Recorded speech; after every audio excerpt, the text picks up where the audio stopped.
everything about the Hood Exit. Not in here, it's too loud. That's the point. Alright.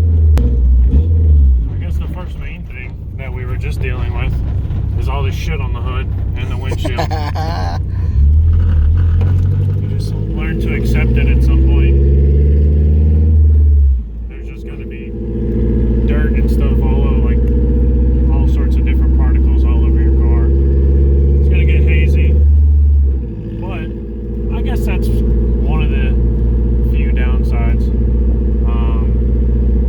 Another big thing is if you daily drive it, you're going to have to get a plug or something because the rain, obviously I don't have anything over mine, but and I don't drive this car in the rain, so not a big deal. One of the big issues I've always, had with my cars is, my previous cars, is exhaust issues. Just, I don't know, maybe because I never set them up right, but they always just would have issues with the hangers, or they would make noise and rattle everywhere and hit stuff. Yeah. So that was always a big problem with the exhaust, which is one of the reasons why I did the Hood Exit, because it's just one header and it comes straight out. No problems, no issues.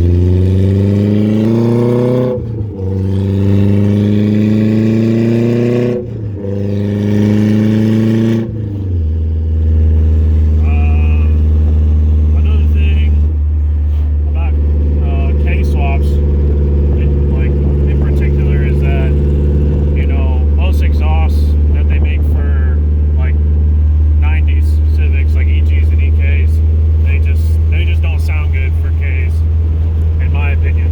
Like they all really just sound bad.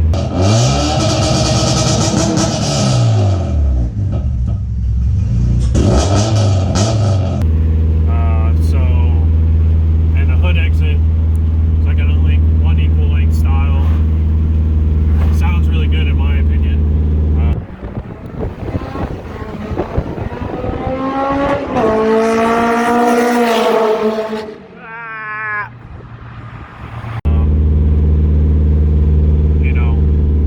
Noise level can really drown out some of the raspiness just by how loud it is, personally. As you can see, we're cruising, and it's really not that loud. Like, you can still have a conversation most times. Obviously, when you're on it, it's just too loud. Or if you're above like 70 miles an hour, it's a little loud, which we'll try to show you.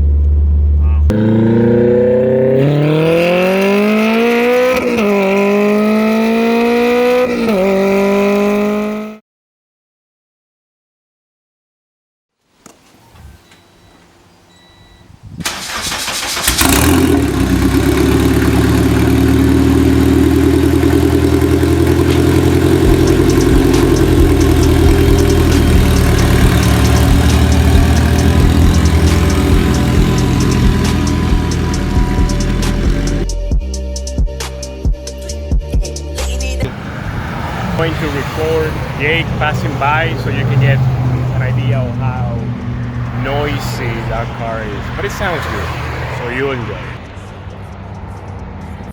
That's the way a normal car sounds when they go by.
the high, the beat vocals.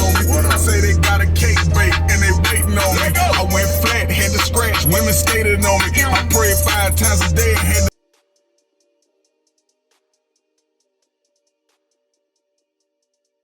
So tell me what kind of hood exit is this one?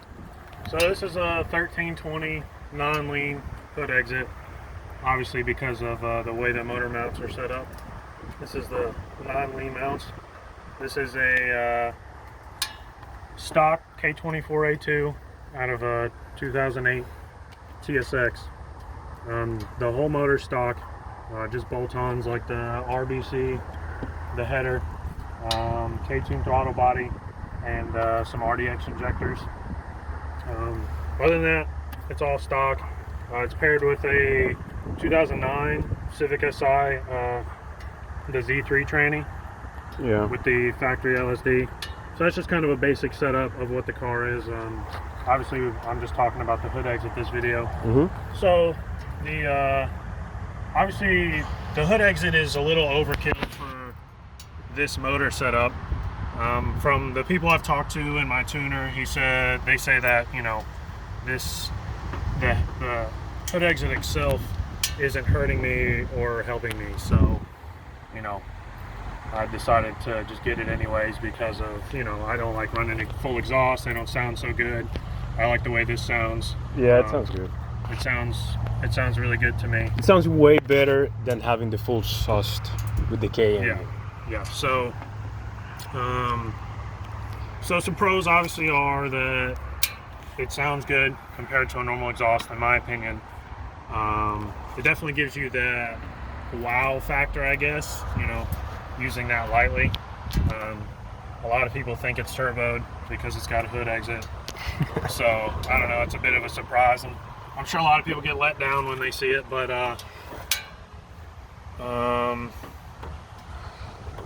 some cons are obviously the soot that you get from... You have to cut here. Yeah, the soot you get from the exhaust all over the car. You have to cut your hood, so Yeah. there's no going back after that. And the carbon you get, you see it, Yeah, like right there's- here. Yep. Yeah, that's... There's a carbon footprint, you know, just all over the car basically. Even here, you get it everywhere. Yeah. Another con is obviously you can't drive it in the rain. And I mean, you can drive it in the rain, but I wouldn't park it in the rain per se, unless you have a cover. Some people put tractor flaps or whatnot, but I don't want to do that. I only drive this car on nice days, so it's fine with me. So let's talk about the sound and how it is driving. So could you drive this every day? I mean, I guess you could if it never rained where you were at, or it was sunny every day. I don't find any problems with it. I haven't been pulled over yet. It's been almost a full year now, and I haven't been bothered by any of the cops around. Obviously, I don't drive super recklessly unless there's no one around. Yeah.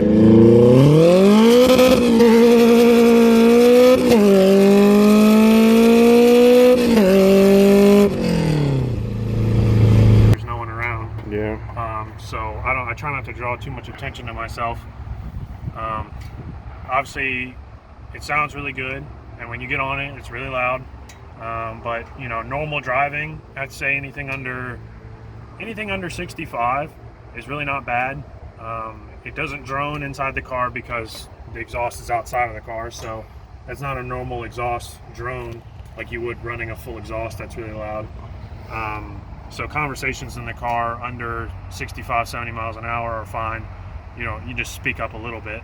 But then anything over 70, like highway speeds, if you're doing 70 plus, it does get pretty loud and is a little difficult to have a conversation. But it's not the end of the world. I don't drive on the highway too much anymore, so that's not really a big factor.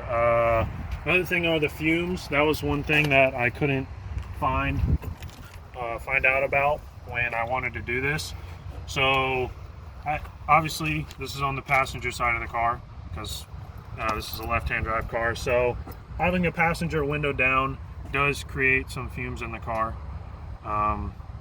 You know, it's nothing too bad. It's bearable in my opinion. I know some people are more sensitive to it. as well. Obviously, I wouldn't want to ride 3 hours with the window down, Yeah. the passenger window down, or else, yeah, you're going to have a splitting headache and you could possibly get sick, maybe.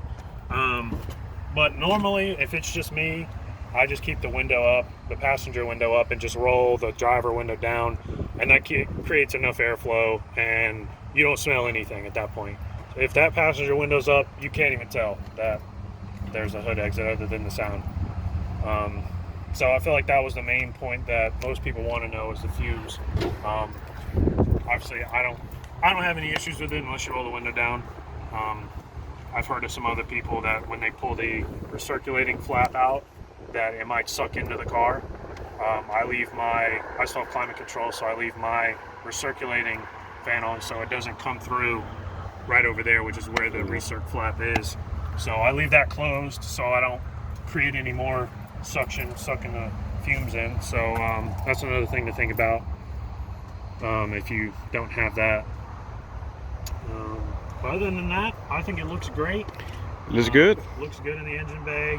I try to keep it as clean as I can so that it keeps this. Can you close the hood so we can see the way Yeah. it pops out in the hood? Yeah. So when you first buy this header, the 1321 specifically, it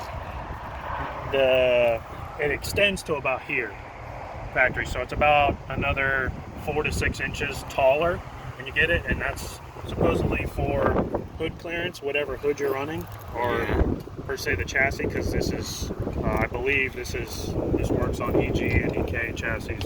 So that might be a little bit of a difference. But obviously I cut mine down so that it sticks out of the hood just enough so that it doesn't suck back down into the engine bay, but still also looks good. Yeah, it looks good. I like yeah, it. I don't have a plate for this yet. Most people run like a circular or some style plate that they rivet on, but I feel like I did a pretty good job cutting the hole in the hood that I just didn't feel the need to. Yeah, the car. Good like that. The paint's still good around it, so until the paint starts flaking off for some reason or anything, then I'm probably just going to leave it like this. So the only issue outside is you have to be cleaning. Yes. At some point you have to be cleaning around it.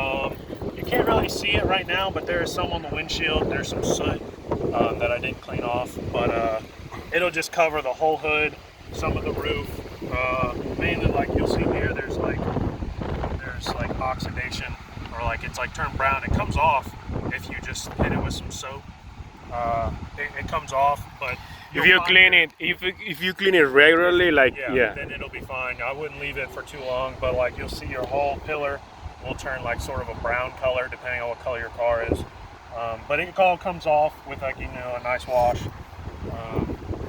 So that's one thing to keep in mind. So yeah, it looks good.